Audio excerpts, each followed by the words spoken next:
Hour 2 Overdrive continues, brought to you by FanDuel, bringing you everything from the opening line of the final score. Chris Pronger coming up. Role play level of concern later in the hour. You guys teased Jerry Jones in a helicopter flying into practice today. The helicopter, it's a bold maneuver. Look at how ridiculous Dallas Cowboys star in the back of it. It's so obnoxious. Dude, there's guys like practicing. Like they're landed like, on the field. Yeah. Like that's just so uncalled for, and it just I'm sorry. That's an example of why that guy just can't win. And he won't win. You and can't dude, that's have probably that. a 27-minute car ride from wherever he was to that location, but he had to take the chopper. Had to pull in the suit, tie up, go make sure he daps up Dak Prescott. Yeah. I mean, it's just it's crazy. Jerry Jones, the whole operation down there. Well, it's a constant drama. That's all it is. Here's the thing. You could have put the helicopter down in the parking lot and had a golf cart drive him into the facility. Yes. But he's like, put it down right there in the middle of practice. Like, that's a hero move. It's just a flat-out hero move. Like, I'm sure they've got a helicopter pad somewhere at the practice facility, but he's like, put it on the field. Yeah. Like, that's, I own that field. Land it right on the field. Just no stress in that organization either. Like it's just like, hey, knuckle up with the quarterback, and all's good. We're all good, man. The Cowboys, what are they? They have no concerns, man. They're 2-2. Yeah. What are they worried about? It's all good. They'll be fine. They're a playoff team, are they not, Hayes? Like I still think they are. I still think they are, but I'll say this: Washington has changed things early in the season in that division. I like them. They might really be have. my new squad. I've hated them forever. I've hated them. I hate that owner Snyder, but he's gone, and I might just jump on board because I just can't care enough about a team. I should jump on Buffalo, but I'm like, I don't know. There's just something about Bills Nation, Bills Mafia. Maybe I just start fresh. And be a Commanders fan. You're going to be a Commanders fan now because of Jaden Daniels. Yes. Like a 3-1 start has you thinking player, he's a really good player. Actually, you know what? I like that idea because there's so many annoying Cowboy fans and Giants fans and even Eagles fans. I don't know anyone. Honestly, of all the people that I know, especially in our building where everyone seems to have a team, I don't know one Commanders fan. Me neither around here. No, there's not, dude. There's not one person in that building who's a Commanders fan. The two teams that I feel like I liked and I don't like as much anymore is Baker Mayfield's team. I don't like his attitude. And I know he's having a great season and all that, but I just, the hero routine from him. And then Miami. You know, the Tyreek Hill stuff, that was nonsense. And then the head coach, if you've seen his attitude lately, he starts the season with the sunglasses on and the hair wavy and that. Now there's no hero routine from him right now. He's getting torched. Oh, he's in trouble, man. They're 1-3. They lost to Mason Rudolph and the Titans at home.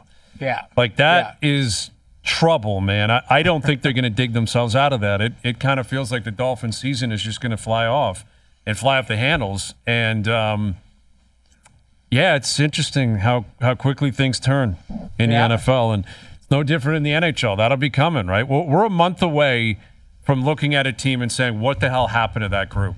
Yeah, you're right. A month away.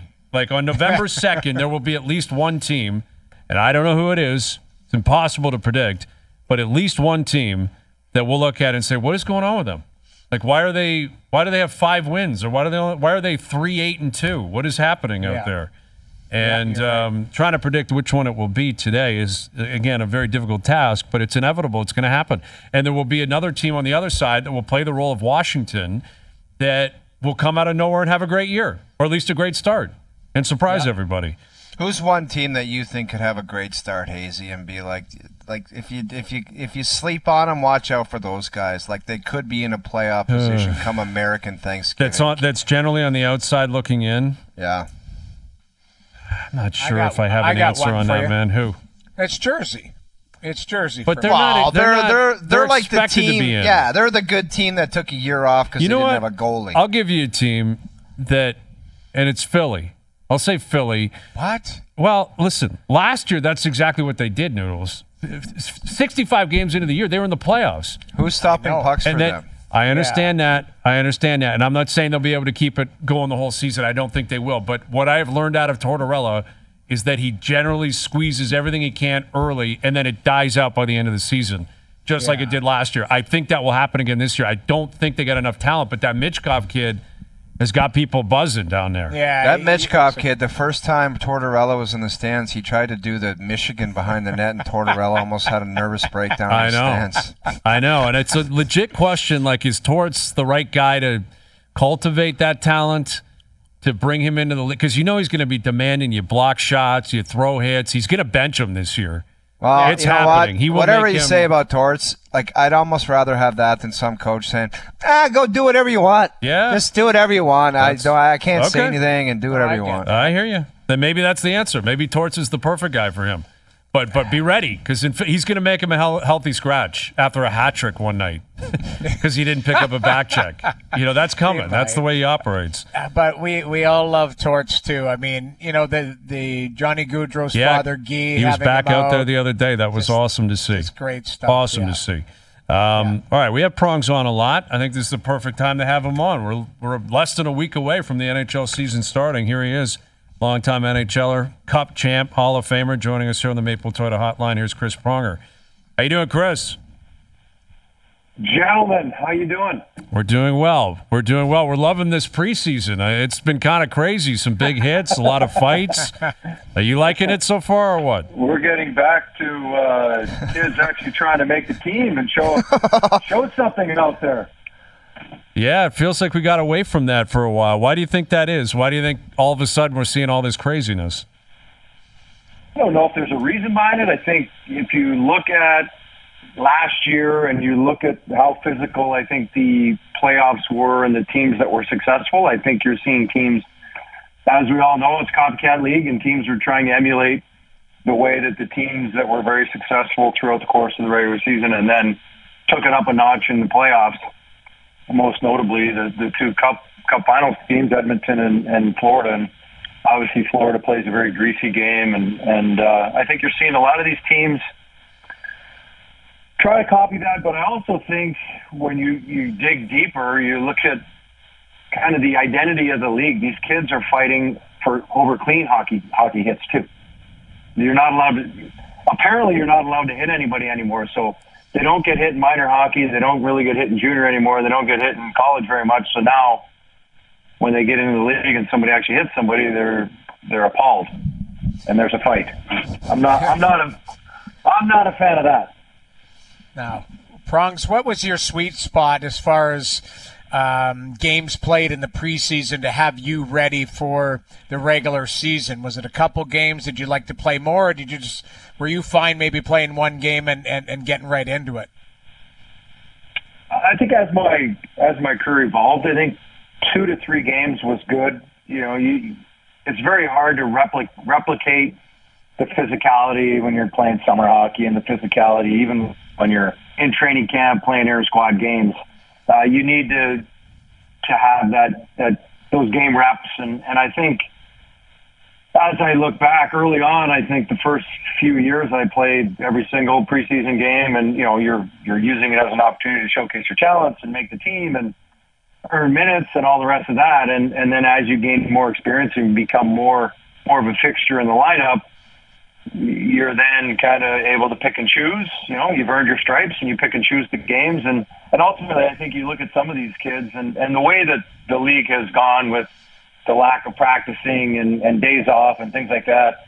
I'm not even sure if these kids even want to even play in one game. So, I think, and also I think there is the issue that half of them don't look like they're trying, which is another reason and an issue why they're going to get injured. They're not competing at a high level, and you have a couple kids out there trying to get noticed, trying to make a team, trying to have somebody want that. They're told to go play the way they play all the time, and et cetera. And we've seen it in years gone by, but I think now you're seeing kids look at a chance to make a hockey team, an NHL roster, come drop a opening puck, and they're ramped up, they're fired up to go out there and make a statement, and you get a veteran coming across the middle of his head down, not really prepared, possibly not really trying that hard, thinking it's going to be like summer hockey, and next thing you know, they're picking up their helmet and they're picking up their teeth, and they're picking up their teammates' gloves and stick as well on the way back to the locker room. So it's fun to watch, and I think it's exciting. I don't know about the quality of the game, so. Prongs, can you take us into the idea of skill player for skill player? I mean, I'm sure you experienced it with one of your skilled forwards, one of the best players in your team, someone took a run at him. You wouldn't necessarily go after that player. You would pinpoint someone else and say, if I get this guy in the trolley tracks or in the corner front of the net, I'm going to take liberties on that particular player. You are most certainly taking numbers, and sometimes you don't have the opportunity. You don't have the opportunity to, maybe get them back in that particular game. You just, you don't cross paths or what have you. But you're certainly you're going to send a message at some point, and if you don't get them in that game, you're going to send a message on somebody else, as you're saying, star player for star player or what have you. There's always going to be a conversation, and at some point, the stars will align, and you'll have a chance to get retribution. And some may call it, that you're premeditated, but unfortunately, that's the way the cookie crumbles. And we've got long memories in sports, and we know what somebody said in grade 2, let alone 4 games ago. So I don't know if you played with anybody, Prongs, but I don't know if it was Kevin Dineen or somebody. Like, I swear to God, I saw a fight, and he said he speared me 6 years ago. And they took that to the bank. A spear 6 years earlier led to a fight. That's the kind of memory you're talking about. Absolutely. And you got other guys. I remember Todd Gill telling me one time, I played with him right at the end of his career. He's like, oh, man, I'm retiring. I didn't get a chance to get this guy, this guy, this guy, and this guy from 15 years before that. So anybody who tells you that they're not taking numbers and not noticing who's doing what out there is flat out lying, because people are writing numbers down. They know they're circling the dates in the calendar of when they put in next. You're chomping at the bit, making sure they're going to play, checking the injured reserve and the injured list. Are they going to be coming off? Are they playing? You're tracking that stuff as you get closer. I love those Todd Gill stories. He's not worried about retirement, where he's going to vacation.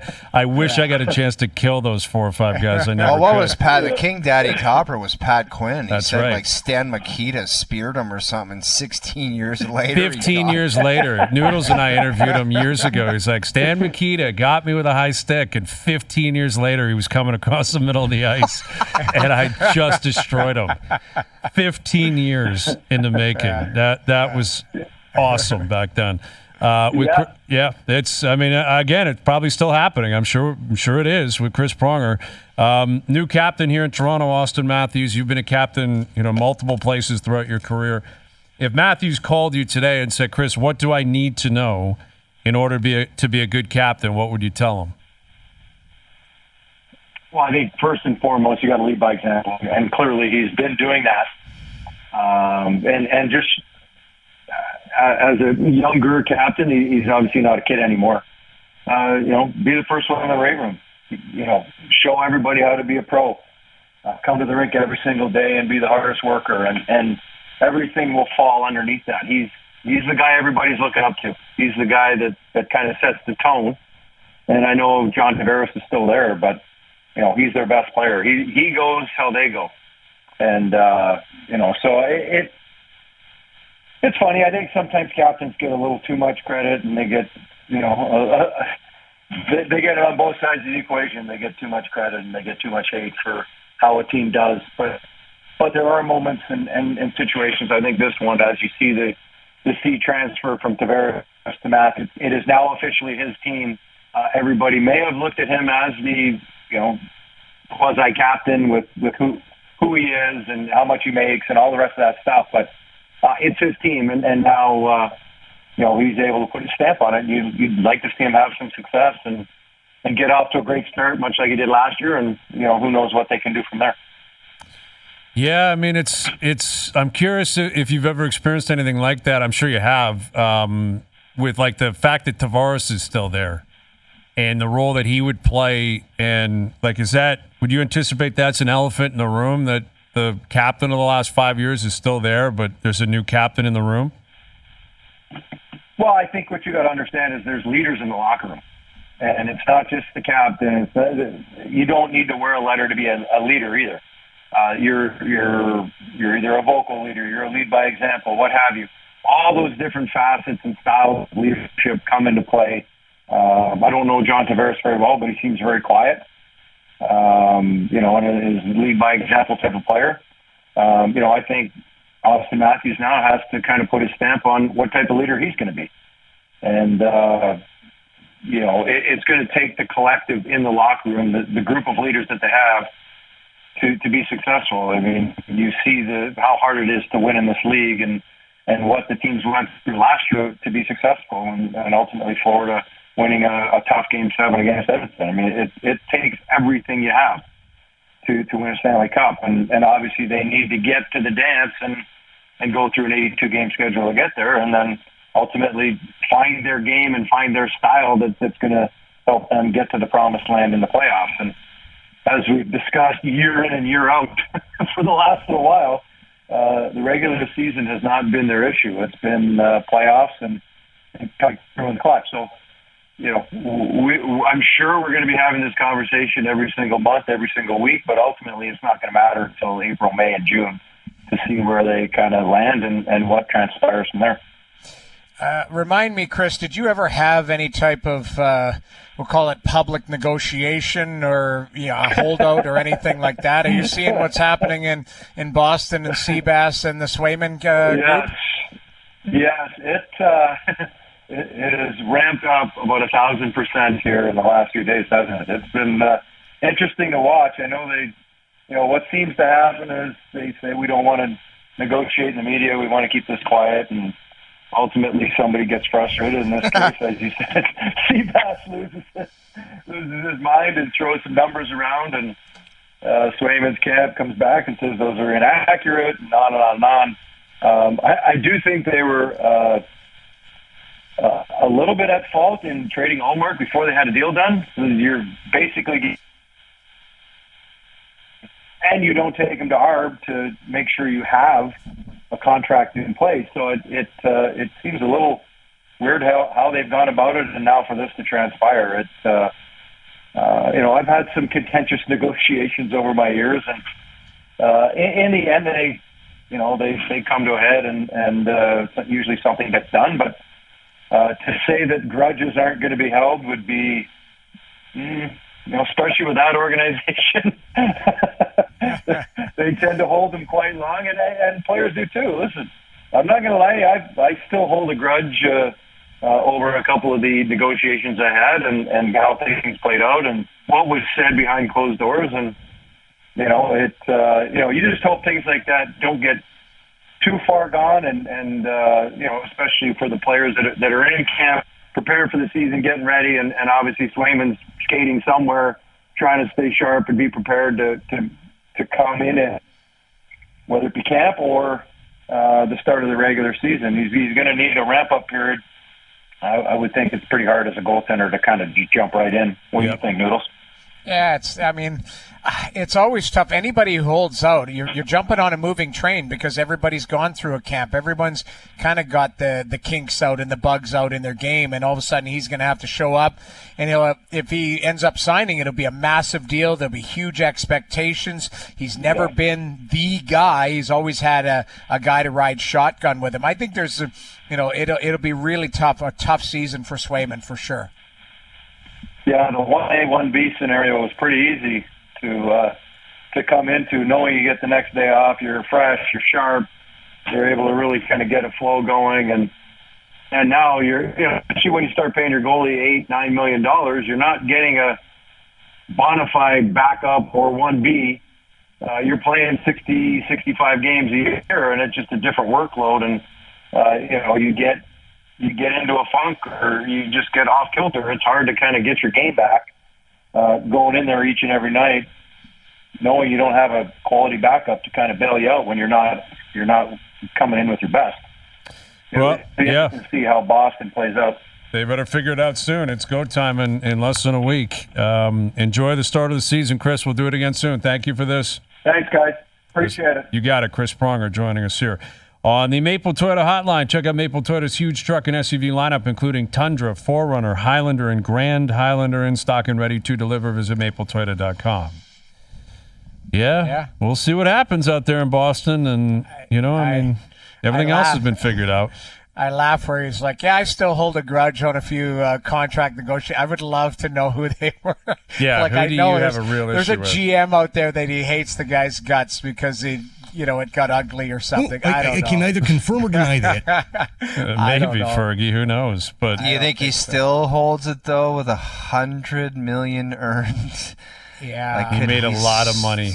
He made a lot over of money. 100. Yeah, I think he did well. I remember him phoning me the one time where he signed a 3-year. It was 3 years, $30 million, and he was, he was the best player. I think he'd won the Hart or around there, and best defenseman, all of that type of stuff. But he's like, I never thought I would make this type of money playing hockey. It was very humbling for him. It was pretty cool. But this guy was making $10 million a year back then, and I think this was 99, 2000. That's the crazy part. We've talked about this before.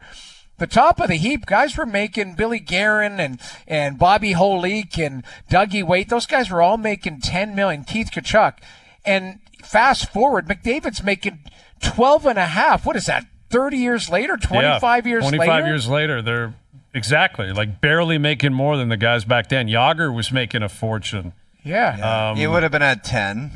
Yeah, that was the big number back then. Paul Curry at 10. Like, if you were a big, that was 10.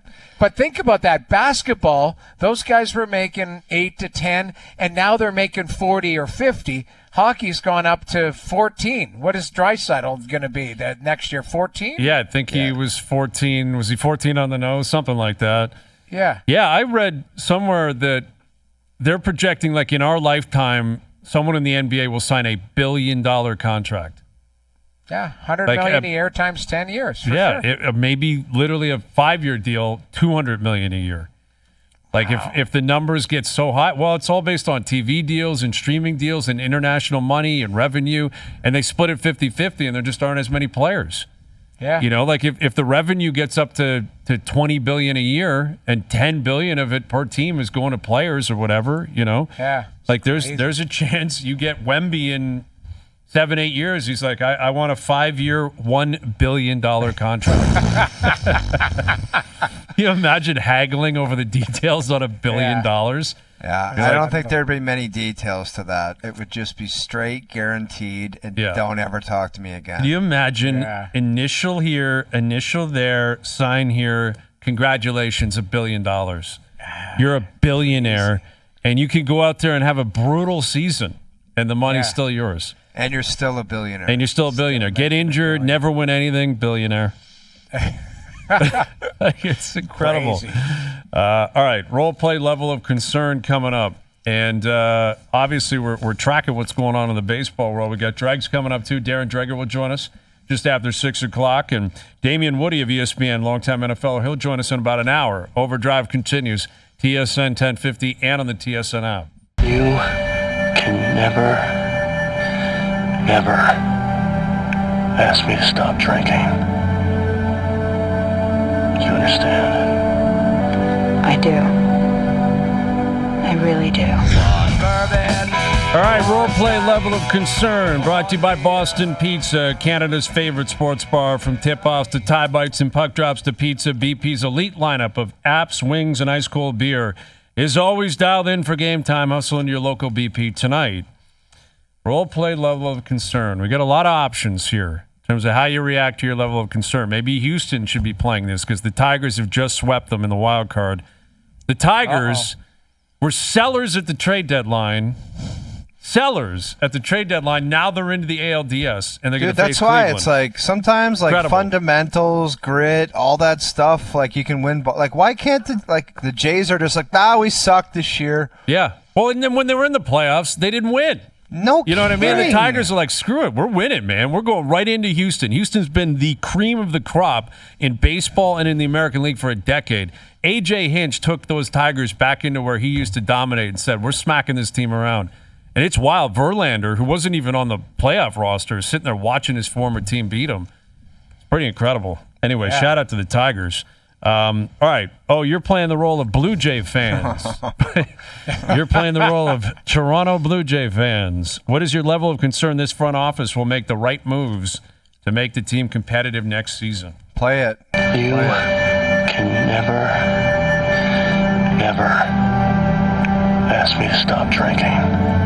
The three things: non-playoff, worst farm system, or top 10 bottom farm system, and top 10 payroll. That's all the three things that you need to know. I can't put faith in that.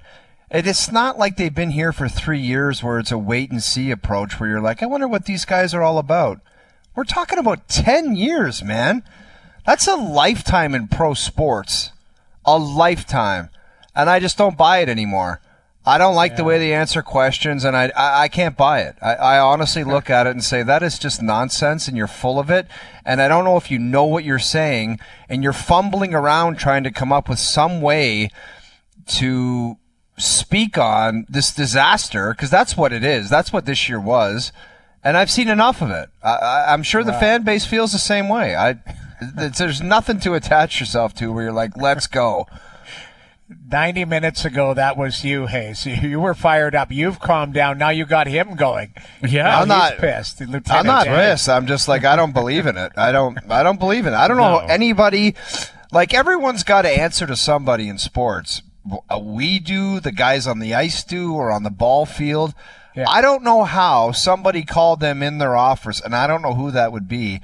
Might have been Edward Rogers, and said, guys, what the hell do you have to say for this? I don't know how they could have heard anything that would have been like, oh, okay, we'll see you next year at spring training. I just don't see it. I don't know how. And again, they fired the hitting coach. Guillermo Martinez is out. A couple of That's other, such like a the trash bullpen move. coach. It's a trash move, man. Exactly. And it's like Schneider's back, Atkins is back, Shapiro's back. Don Mattingly is moving around again. He's getting more of a role. I didn't even understand that. I What don't. does that mean? It's Milton from Office Space. It's now you're moving over here. I'm gonna, you know what I Take mean? your stapler. Yes, Donnie Baseball. I'm gonna need you to take that stapler. If I was Donnie Baseball, I would just say stuff it. I'm a bit surprised he doesn't. Yeah, You're making me you're move telling me again. I'm moving around. I'm Don Matt. My nickname's Donnie Baseball. Yeah. Yeah. Donnie. Need you to take that stapler down. Gonna need you to go ahead and take your stapler and move back into the dugout. That is something That's else. what Dougie. That's what Donnie Baseball's got to do. And yeah, I mean, ultimately, I'm not sure there's anything they could have said today that would get people riled up. But people are really upset, and they deserve to be upset. This team, like even in 15-16, they made it to the LCS, which was awesome. Not the World Series, but that was like a decade ago.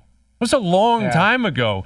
And Ross has been the GM for 9 years. Shapiro's been here for a decade, and there's just no tangible change. And I kind of think they're going to come back with a similar core of Vladdy, Bo, Springer. Yeah. If they go out and make one signing like a Kiner Falepa signing, I'll pass out. It's just like, don't even bother. Well, they're going to work around the edges a little bit, but you're right. They need someone that can hit for power. They need slugging on this team, and they need at least an arm or two in the bullpen, minimum. And someone that can close games, someone that is a really, can go in a volatile spot and get you outs. That's what has to be coming here. They've got a big offseason forthcoming. Has to be. Noodles, you're playing the role of the Maple Leafs medical staff. The medical staff. What's your level of concern that you won't be able to keep the team healthy this season, specifically your boy Joseph Wall? You know what I am? I'm Rick Bushwood. 6 Bush Light, 6 Bud Light, and I love them, tall boys. And the only reason being, and it's not even just Joseph Wall, you're always running a MASH unit, because the minute that training camp starts, guys are nicked up. They're banged up a little bit here, little Charlie horse here, a little high stick here, and now the physicality ramps up, maybe a concussion here or there. You're always managing the group. I think you have to be concerned because, this isn't a young team anymore either. You've got some guys who are 30 and kissing up on it or over it. So, Chris Tanev has a history of injuries because he plays so hard. Joseph Woll has an injury. So I think there's always concern when it comes to a team and certainly those positions that are so important. So that's why I'm Rick Bushwood. Yeah, I think that's appropriate. I mean, Joseph Woll, this is a massive year for him because they've committed to him already. It's massive for the organization, but he's got to prove he can play. What does he play? 2 periods? Yeah, he's barely played in the preseason. And I don't know if that's by design, Noodles. I would assume he plays tomorrow night or Saturday. If that's by design, that's also a little bit goofy. A young guy like that, it's just like they're kid gloves for 2 periods. I don't know. It seems weird. What are they, home and home? So they're in Detroit tomorrow. And then, home and home with Detroit, correct? Is that what it is? Thursday, Saturday, Detroit. So he's probably playing one full game. Full game, right? You got to give him a full game. But so he would have had, if he gets one full game, we'll call it tomorrow or Saturday. Tomorrow's in Detroit, so he'll play Saturday. So he's actually going to probably play Saturday, not tomorrow. A full game. That's 5 periods before you're ready to rock for Wednesday night. So maybe that's enough. I'm sure it is. It better be for that. I mean, he's a young guy, but you're right. It better be. Yeah, it has to be because he's the guy, and they're not a young team either. That's another reality here. They got some guys. Chris Tanev's an older guy. John Tavares is an older guy. Morgan Riley's not a kid anymore. He's going to play a lot of minutes. You know, a big part of the conversation is going to be who's available, who's playing. And I think there's pressure on every medical staff for sure. Yeah, but I think more so on a team that's older and a team that's looking towards the playoffs the way that the Leafs are. All right, I'm playing the role of the Chicago Bears. What is my level of concern that I took the wrong quarterback first overall? Oh, I got to be honest. I'm getting Stevie a little Caldwell. I might Stevie this. Give me Stevie. A couple of whiskeys and 5 or 6 beers. Dude, how about how dynamic he was in college, and it's like they get like 10 points a game. I know. Listen, he put up some numbers in week 4. He had, I think, over 300 yards. Yeah, 300 yards in the air. I can't panic because I've done my homework and it's 4 games. All right, I can't crown Daniels as this like superstar Hall of Fame quarterback. He's played 4 games. But the Bears have this history. They are cursed at this position. Whoever they take, it's going to be the wrong guy. The Mitchell Trubisky story has hung over this organization and that fan base for almost a decade now. They traded up for Mitch Trubisky and then watched Patrick Mahomes go to Kansas City. Yes. And Deshaun Watson, who, when he was in Houston, was a stud. It's a disaster now. Maybe they dodged a bullet in retrospect. They moved up to take Mitch Trubisky. I'd love to be in a boardroom for someone to stand up and say, this is the play we have to make. Yes. Have to do it. Have to move up. To get Trubisky. But you know what? If they didn't take the kid that took this year, it would have been like this guy was the overwhelming number one. Where it was like he was so much better than ever. It was like, and obviously it would have taken some massive stones to say, no, we're not. We're going to take the kid that went to Washington. But it was an it was a slam dunk. It was overall. an easier play, but the easier play is not always the right play, right? And we always say this: you're paid to make those decisions. Of course. I don't think that they shouldn't be jumping off a cliff here yet, because Williams, maybe both are going to be great. Man, that's ideal for both organizations. And Williams, he had a great college career. He was the presumptive number 1, basically unanimously considered number 1 overall. It's just that it's Chicago. And, if Daniels turns into this like perennial all-star, all-pro, superstar type guy and Williams is just good, that's going to be bothersome. It stings. It stings. Sure. Exactly, because he's got to be great. He's got to be kind of on par because they're going to be compared to each other forever. This is what always happens in drafts. And it's way too early to make a call on this. Both ways. Way too early. But Williams has been good. Daniels has been great, so I'm Stevie Caldwell on a Friday night in the fall. Feels like Glasgow out there right now, doesn't it? Edinburgh type vibes downtown. It's cloudy and a bit chilly. People are looking for fights. Just great. Ugly. Gritty. All right. O's playing the role. Actually, speak of the devil, we just talked about this guy. Oh, you're playing the role of Patrick Mahomes. What is your level of concerns? Injuries to your wide receivers will sink your offense this year. No, nothing sinks us. We just find a different way.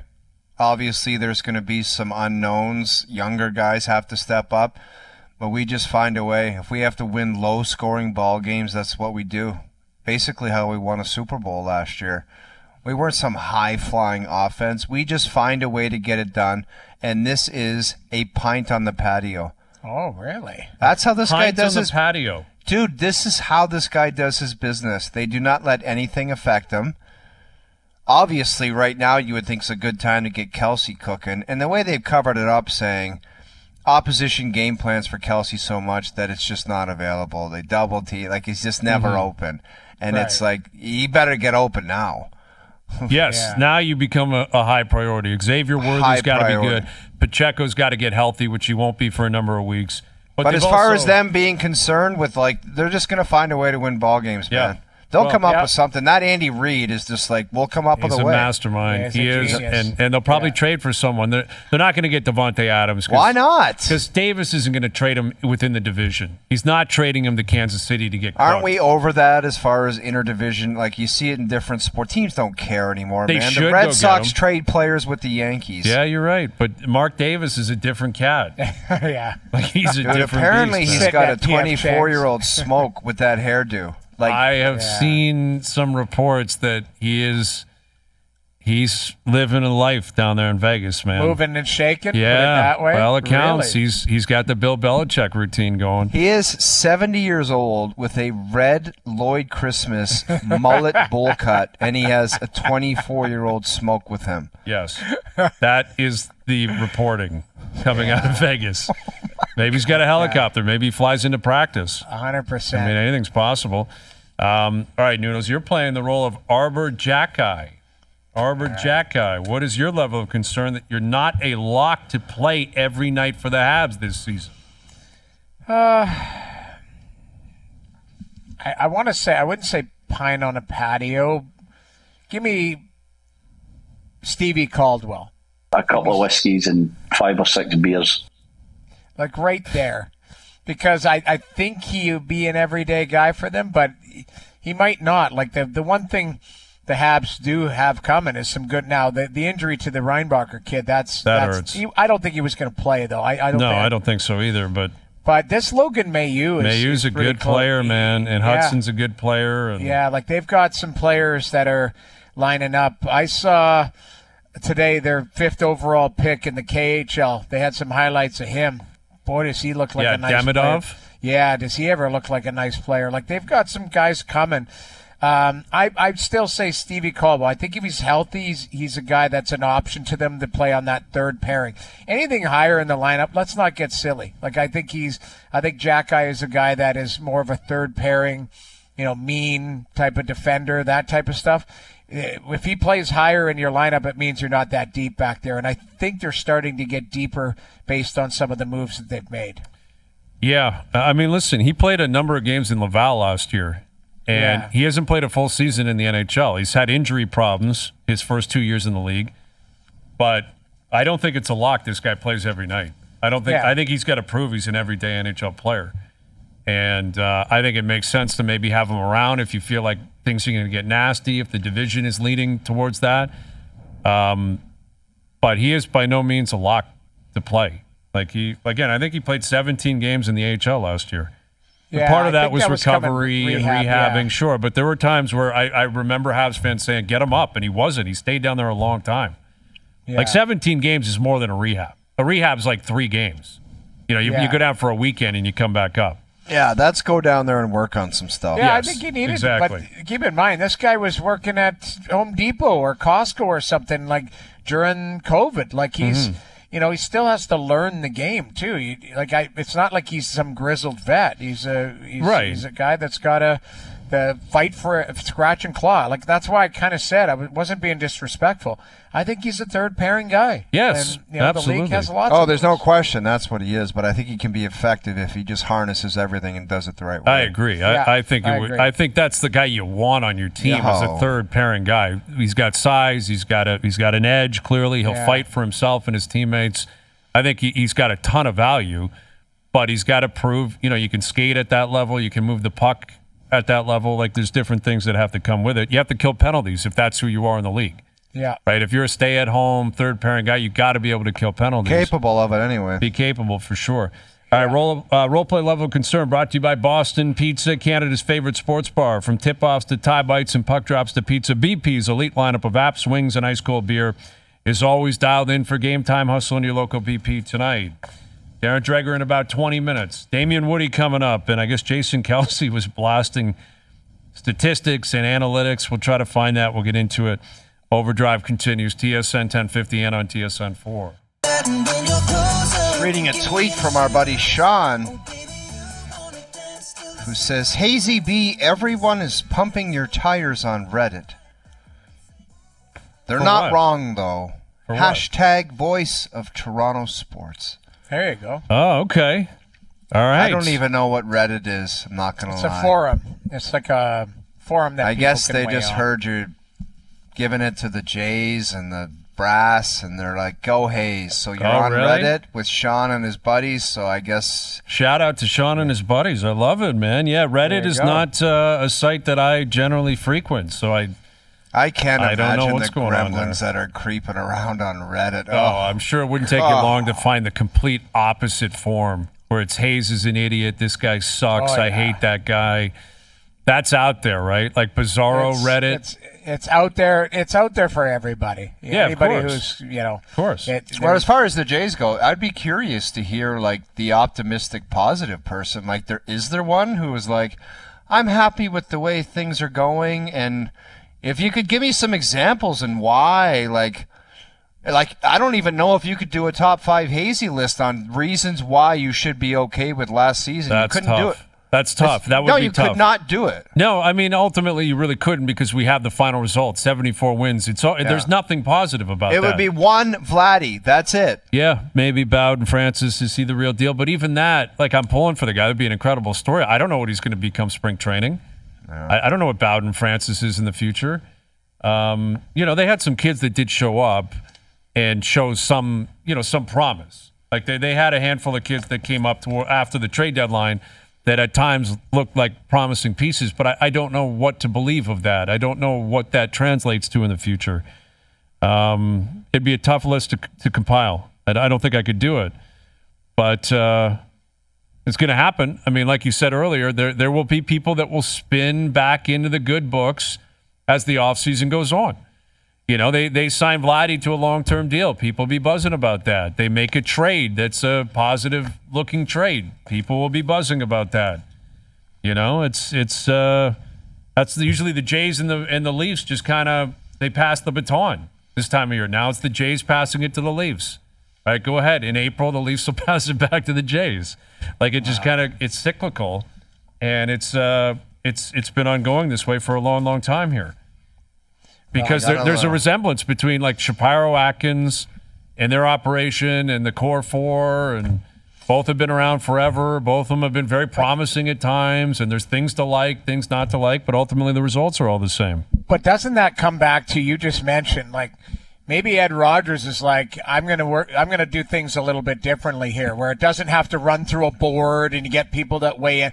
He just goes, that's it. He's the one guy that can do that, Noodles. He's Exactly. the most powerful guy in the history of Toronto sports. That's Right. the reality. He snaps his fingers, and they could have everyone out or everyone stay. Because it could go both ways. Like we just talked about Reddit and Bizarro Reddit. I mean, I don't know. These guys are loving you. One guy says, I would consider myself a sports media snob. And how lucky are we, Toronto, to have Bryan Hayes? Just amazing. This guy sounds psycho. That's not true. There's no way someone actually wrote that in a forum. Dude, I swear to Doogie just sent us the clip. And like Signed. Dude, Sign Bill Hayes. Yeah, exactly. Sign my dad's burner account. Yeah. Or my mom's on there, although I don't think they Also could find mentions Reddit. this guy also mentions he has taken another strong step in the television department. Ooh, Wow, there that's you go. good This stuff. guy is all A over big it. fan, He's man. all over it. There's a testimonial. I need that. Thank you for the help. I need that kind of help online and support online. There you go. Yeah, it's the TV component. I was talking with Gino earlier, and Frankie. We were talking about what happened in that game last night, but also doing some projections on the Maple Leafs season that you can nice. find online right now. And one of them was how many goals Auston Matthews is going to score. And I think FanDuel's got him at 55.5 on the season, and I took the under. And Gino was surprised, and people, I'm sure, will call me a hater. And it's not that he's the best goal scorer in the world. It's indisputable. Could I see him scoring 60 plus again? Of course I could. I just feel like it's like every year you're not going to do that. That's exactly You know what right. I mean? It just doesn't happen, though. I guess I'm just playing the odds that it's more likely he scores like 52 goals this year. Just still a just remarkable think of how season. sick a 53-goal season is. It'd be amazing. Yep. Like amazing to score 53. And it would be the under. Like it's the same thing with McDavid. You can't score 160 points every year. But like in it just saying doesn't that, happen watch that way. Matthews have 4 hat tricks in the first 10 games. Well, That's just the what he hot start does. goes a long way. That's what he did last year. Remember, I think he had like 3 hat tricks in the first 10 or 12 games. Of like course that's what he he did. did. And it was just like this guy came out like a rocket and see you later. Yeah. All right, final hour coming up. Darren Dreger will join us. Damian Woody will join us in our best bets brought to you by FanDuel. Overdrive continues. TSN 1050 and on TSN 4.